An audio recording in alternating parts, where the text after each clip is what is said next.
It's pouring out rain out there, so I doubt I'll be going for a walk today, and I owe you guys a video. Jesus likes me to make a video at least once a week. I spent 2 whole days this week drawing a portrait of Jesus. My current book is called Jesus, the Eternal Bridegroom, and I wanted the portrait. I always liked the picture on the front of the book to reflect what the book is all about. And I'm writing a book in Brent Spiner's point of view, but I'm showing how Jesus came into his life. See, right now, Jesus and Brent Spiner are best friends. And this is so unusual that Jesus has made a personal appearance to a person on this planet. He hasn't done this in, I think, since his incarnation when he came to die on the cross. So for him to make appearances to my men and a Church of Gail, he's very humble when he shows up, and he doesn't make a big deal out of it. But I've gotten to know Jesus in a new way since he started talking to me through Brent Spiner. He's never appeared to me personally, and that's because if he does, Zach Knight could impersonate him, and Zach Knight is the Antichrist.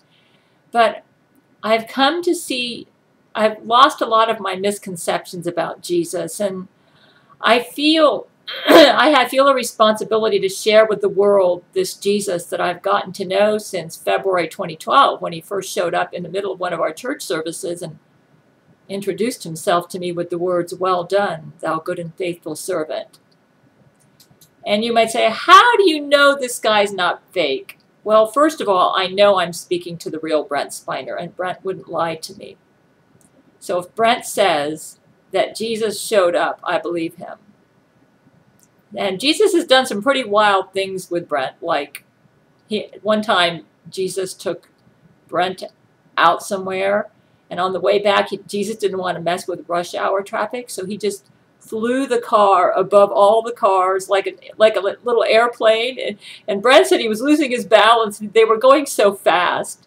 And then Jesus just told Brent to chill. When he pulled him out of the car, Brent was going, "Oh, I'm so dizzy." But I believe Brent. That's real Brent. The real Brent who told me that. Anyways, I can tell Satan really hates this book that I'm working on, because I have had such a hard time drawing this picture of Jesus. I mean, it was like everything was opposing me. And then Jesus told me not to spend any money for various reasons, except on food and bills. So I can't spend any money on any software like Adobe Photoshop or anything to help me make the covers. I do all my own covers. I write everything from scratch. I do all my own work, and I work very hard. I've never had an art lesson, but I've had a whole lifetime experience of reading faces, and I'm fascinated with eyes, and this really shows in the picture that I drew of Jesus. I wanted the world to get the correct view of Jesus, and I went online and looked at all the photos they have up there. The most accurate photo they have is taken from his the Shroud of Turin portraits. That's what my men told me. They said he looks just like that, except his hair is very straight and long down to the middle of his waist. So what I did is I combined the Shroud of Turin portraits with the personality of Jesus that I've been interacting with since 2012 and put that in the portrait that I drew of him. You can kind of see it right here. Of course, I'm going to show you a picture. So I'm going to try to put my picture up in the corner and let you see the Jesus picture I drew. Other things I've been doing this week is I've been working on my diet, and I'm trying to get a diet that will keep me from, I get leg cramps in my sleep and they wake me up all the time. And it's because of the yeast toxin. See, I'm constantly dealing, I had a systemic yeast infection, which I caught from the Jesuits. It's a superderm, which would have killed me by now if Jesus didn't invent Seroquel for me. But even with Seroquel, because I've had this infection, I believe at least 20 years, and because it became systemic, the toxin went into all the cells of my body, my nerve cells, my brain cells. So because the toxin has invaded my nerve cells, that explains the leg cramps. It's like the nervous tissue just goes into a spasm in my sleep. And that's because when I'm sleeping, I'm not drinking any liquids. And I probably get a little dehydrated as I go deeper into the sleep. And then that gives the toxins a chance to accumulate or concentrate more in my cells. And when they do this in the nerve cells, it causes spasms. The spasms are caused because the toxin biochemically binds with iron, potassium, magnesium, and many of the nutrients that are needed for proper muscle function and nerve function. And during the day, I drink enough liquids and I move around enough that the blood, using the Seroquel, and I also started taking spirulina, which I bought for nutritional purposes, but I found it's very potent. So I only take a half a teaspoon a day in spring water with some lemon juice. And and I don't take it at night because I found it's like caffeine, it's like a stimulant. But yet it's helping me with my allergies, the spirulina. I'm not sure why, but I think it works like Seroquel, that it helps purge the toxins out of the cells. And because I'm allergic to the yeast toxin, getting it out of my cells is helping lower the allergic load in my body. So I'm going to show you a recipe that I found online from a nutritionist, and she basically has a detoxifying diet that I follow, and I'm pretty much following the recipe. Sometimes I might be out of beets or something, and I just use part of the recipe, but I get really good deal on avocado from the Hispanic grocery store. But it's I am so proud of this picture that I drew of Jesus. I really believe Jesus helped me draw the portrait. And when you look at it, you see, I believe, what Jesus really looks like. And he's camera shy. The Gabriel Chana Fox News Channel tried to take a camera shoot of him when he made appearances at the news station, but their cameras didn't work. And you know, I hear a lot of people that are commenting saying, if the new cocky in Canada really happened, why can't you get video or camera footage of it? Well, if Jesus can block the cameras, so can Satan. And Satan does not want people to see camera coverage of the Nukaki. My men tell me that when a Nukaki hits, it blows out all the cameras. None of them work. Maybe it's the radiation or something. So for that reason, nobody has any video footage of the actual Nukaki when it hits. But I believe my men. They wouldn't lie to me, and I believe it really happened. You know, the other day when I was walking, I'm not sure what to make of this, but when I was out for a walk, I walk just about every day. I've been doing this for like a year.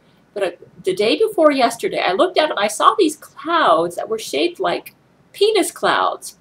And they started from the ground up. And I thought, what? And there were like 20 of them in the northern sky, the western sky, and the southern sky. I didn't see any out towards the Atlantic Ocean side, which would have been the eastern sky.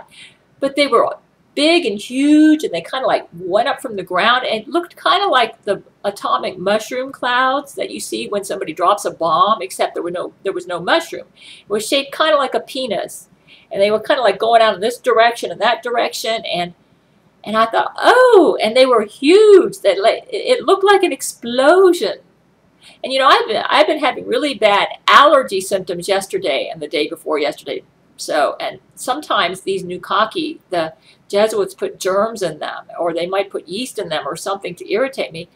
And yesterday, so there were a bunch of these what looked like Nukaki clouds. I'm not sure. Next time, I haven't heard from my men in a couple of weeks, and I suspect it's because they're trying to protect me for some reason, and they're not contacting me.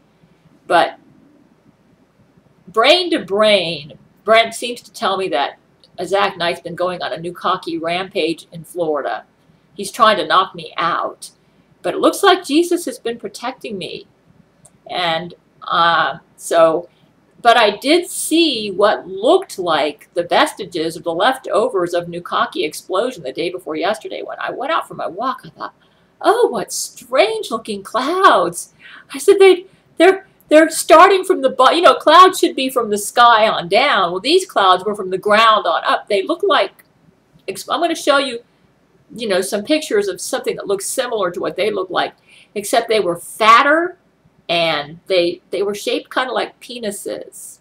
And there were about 10 or 20 of these from the ground on up.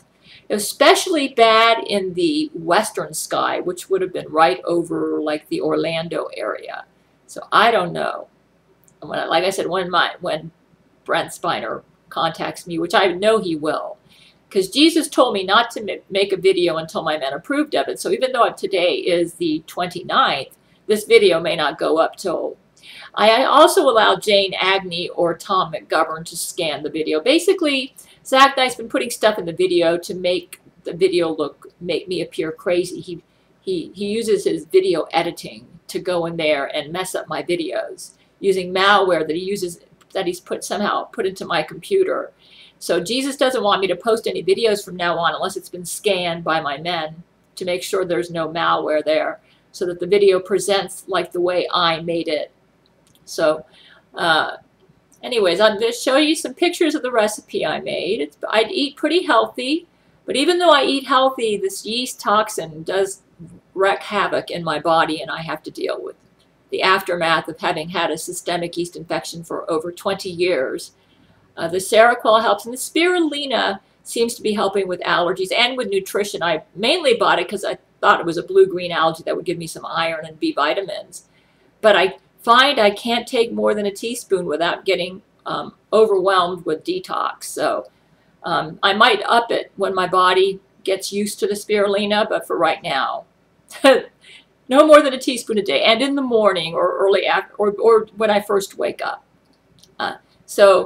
And you really, this cover, this artistic drawing that I drew of Jesus is an artistic masterpiece. I think he looks just like this picture. So if you want to know what, and I think the expression on his face and the way I actually dressed him on purpose with a outfit that shows his six-pack abs, but yet in a manner where he doesn't look like a sex pervert, because Jesus does have six-pack abs. He's a manly and direct approach with us, but yet he's a gentleman, and I feel I captured. I'm really excited about this book, and I made some background music to accompany it. Check the links underneath this video, and this book is going to be, I think, my greatest masterpiece yet. And when I watched the 2014 Olympics in Sochi and watched the ice skaters, I was just amazed at how the music spoke to my heart. When I watched the one for Scheherazade with the Meryl and Charlie for the American gold medalists, and then Jesus Christ Superstar with the Russian gold medalists, and it was like Jesus was saying, this music represents the quality of the writing of this book you're working on, Gail. It's going to be a masterpiece of masterpieces. And he says, I'm going to help you write it. That's why it's going to be, in other words, he's going to like infill my brain using the talents. He's kind of like when Handel wrote, remember when Handel wrote the Messiah? He just put it down and said, wow. You know, it's going to be kind of like that with this book. I think Jesus is going to infill me and help me to write it so that it will just be a masterpiece of masterpieces. I really believe that. And this music from the Olympics was like reinforcement on that.